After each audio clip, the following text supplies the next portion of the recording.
Unraveling Karnataka's financial crisis, the impact of poor policies. Explore how Karnataka's economic strategies have led to a troubling financial downturn, and what this means for its future. The roots of financial mismanagement in Karnataka. The financial woes of Karnataka can be traced back to a series of missteps in fiscal management. Over the years, the state has seen a gradual erosion of its financial integrity, which experts attribute to the lack of foresight in economic planning.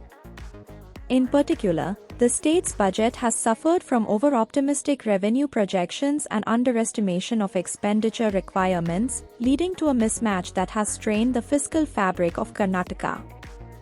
Moreover, Karnataka's financial difficulties have been compounded by several high-cost infrastructure projects, which, while necessary for long-term growth, have placed an immediate burden on the state's finances. The absence of a robust mechanism for project evaluation and prioritization has resulted in the allocation of resources to initiatives that fail to yield the expected economic returns. The burden of populist measures on state finances. Populist measures, often referred to as freebies, have become a significant burden on the financial health of Karnataka. In a bid to gain political favor, successive governments have implemented schemes that provide short-term relief to constituents but have detrimental long-term effects on the state's economy. These programs, ranging from farm loan waivers to subsidies in various sectors, have escalated the fiscal deficit, diverting funds away from critical investments in infrastructure, education, and healthcare. The cost of these populist measures has not only depleted the state's coffers but also led to increased borrowing, further exacerbating the debt situation. The lack of a sustainable model for these schemes has raised questions about their viability and the state's ability to finance them without compromising its fiscal responsibilities. Sectoral impact of economic policies. Karnataka's economic policies have had a profound impact on key sectors such as agriculture, manufacturing, and services. While the IT sector has flourished, providing significant revenue, other sectors have not been as fortunate. Policies favoring certain industries over others have led to an imbalance, with traditional and emerging sectors struggling to compete. This skewed development has resulted in regional disparities and social inequities, with some areas experiencing growth while others are left behind.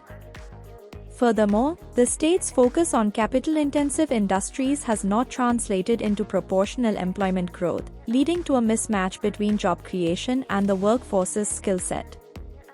The neglect of small and medium enterprises, SMEs, which are crucial for job creation and inclusive growth, has also contributed to the economic downturn. Long-term consequences for Karnataka's development. The financial crisis in Karnataka has far-reaching implications for the state's development trajectory.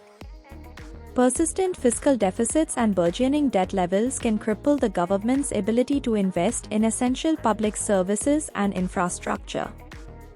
This, in turn, can have a cascading effect on the state's human development indices, such as education, health, and living standards, as resources become increasingly scarce.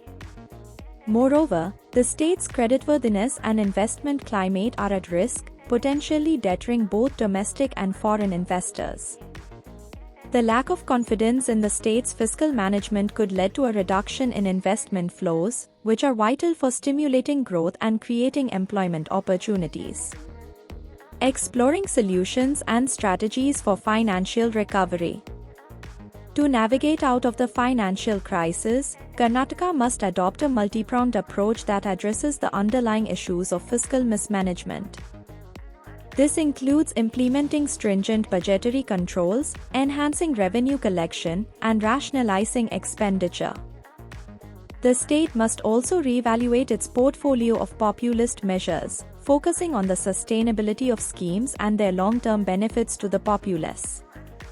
In addition, promoting a diversified and inclusive economic growth model is essential.